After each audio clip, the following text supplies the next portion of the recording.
Hello everyone, welcome to my channel. My name's Lee. You're watching Dark Roots Creations, and this is my top 5 chick lit women's fiction books.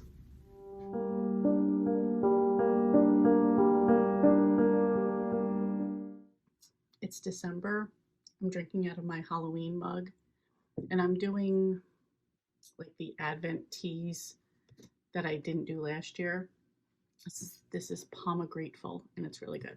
Anyway, let's get into this. So I figured I've been doing some top 5s this year, and I was thinking of one that I didn't like chick lit women's fiction because it is something that I do read quite a bit. I really enjoy, and I thought I would just put out there. So technically these are going to be like my favorite books, but some of them will be like my favorite authors.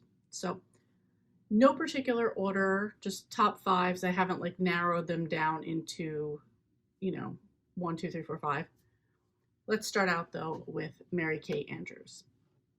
So I think she got her start as her real name, which is I think Nancy Trocheck. And she wrote some mystery series, the Callahan Garrity mystery series in particular. She did a couple other ones, and then it kind of transitioned into women's fiction. And I feel like particularly she does like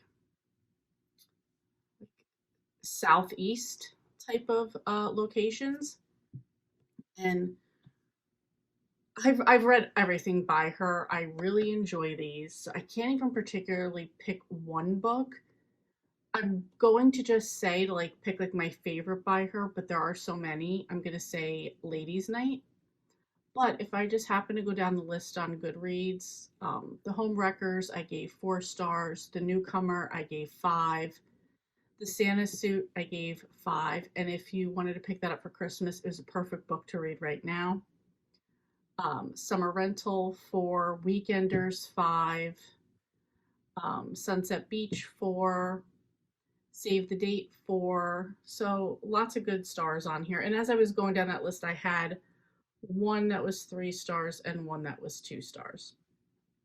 Also, that just came out right now is Bright Lights Big Christmas. I am planning to read that this week.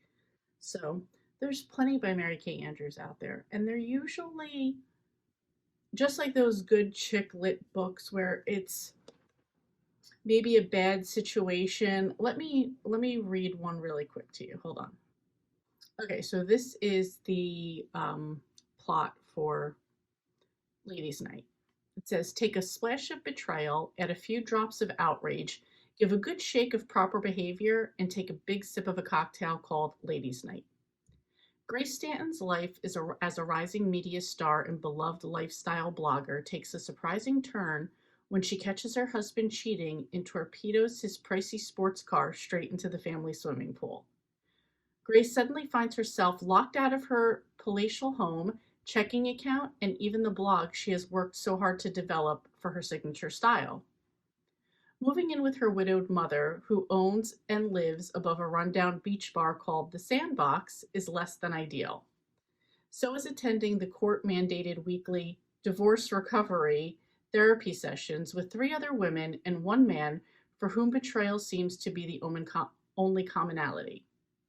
When their divorce coach starts to act suspiciously, they decide to start having their own Wednesday lady night sessions at the Sandbox, and the unanticipated bonds that develop lead the members of the group to try and find closure in a way they never imagined. Can Grace figure out a new home and discover how strong she needs to be to get there?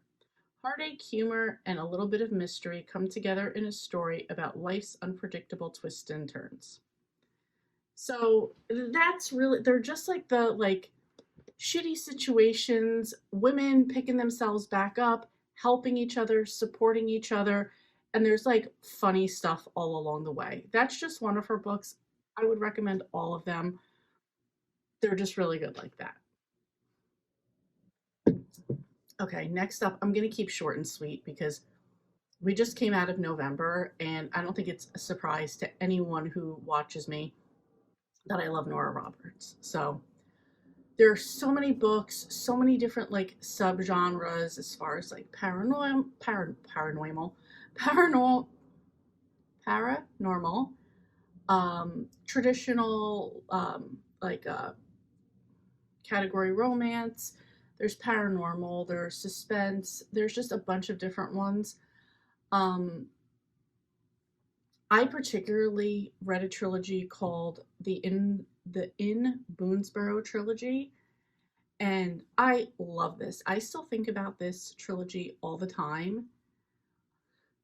Briefly, it's about the town of Boonesborough, and this woman is redoing an inn, and she's theming each room after a couple in history, such as Romeo and Juliet.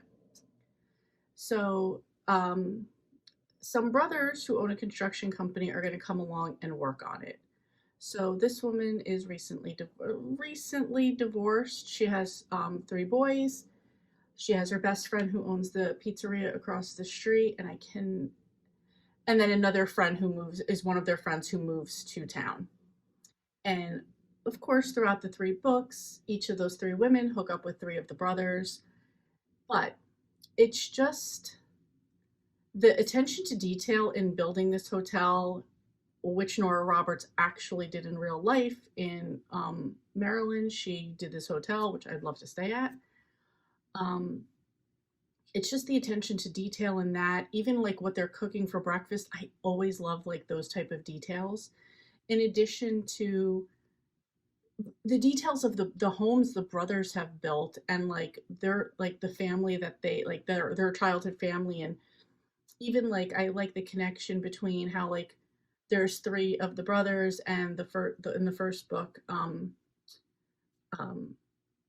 the mom has three boys, so like how they can just relate, and you almost see like how they used to play and how like they're playing now. I don't know. It's just I really love this series, this trilogy, and there's also a little bit of a paranormal aspect to it because it's right next to a Civil War battlefield.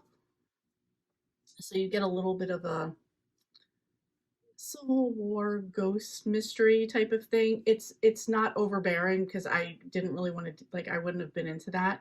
It's just enough in the background to add to like the historic part of where they live.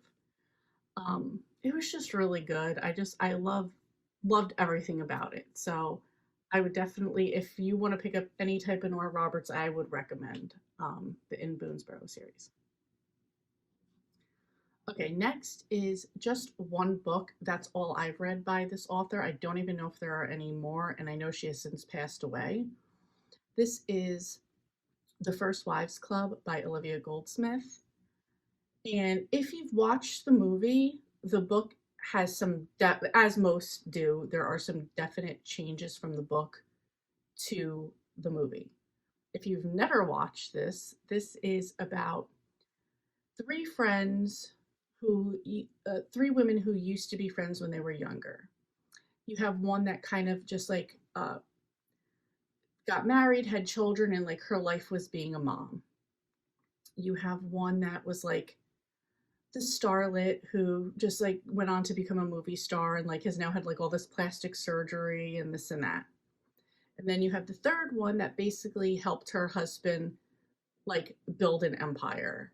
And the thing that all three of them have in common is they've all been divorced. They've all been pushed aside for younger second wives, basically. And these women have decided that they're not going to take it lying down. They're just not going to let it happen. They're going to get revenge. And they start to set up this plan to screw over each of those husbands.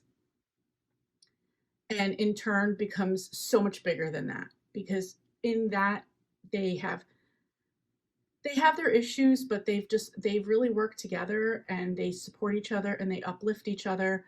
And by the end of the book, I'm not going to give that much away about it. It's become more about friendship and taking a second chance on yourself. Like, who cares about these other women and like these guys that didn't want to be with you? And that really goes on to be more than just the three of them. So, again, I don't want to give anything else away about it, but it was really good. And although the movie is really great and I love it, I think the book too, because there's certain differences in the book, I really enjoy that one as well. Okay. Fourth one is again, it's just a book. I'm assuming this woman has written more books. I've just never read them. This would be Small Town Girls by Pamela Wallace. And in this one, it's four girls live in a small town. They are graduating high school. It's graduation night. Something happens on that night. This takes place in the 60s. And now we're moving through time, and like each chapter's about one of the women and where they're at in life. And just like the roller coaster of like all the things that these women wanted to be and how their lives turn out. I really don't want to give away a lot about this one because just like as they go along with each thing that happens to them, it's almost like they sold part of themselves to get something, but it was to get what they wanted. So it's kind of like nothing turns out the way you thought it would, but you still got what you wanted. And along with them, like kind of keeping in touch with each other along the way and just like checking in with each other.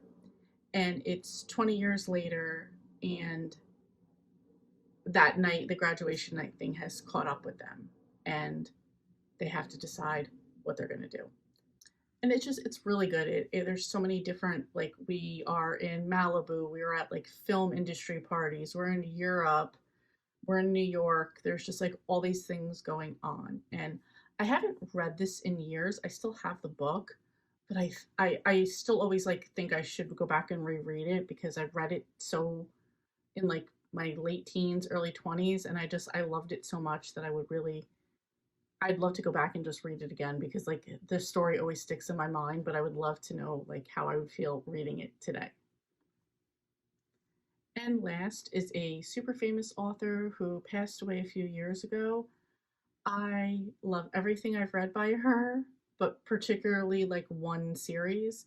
This would be Jackie Collins, and for me, this would be the Lucky Santangelo series.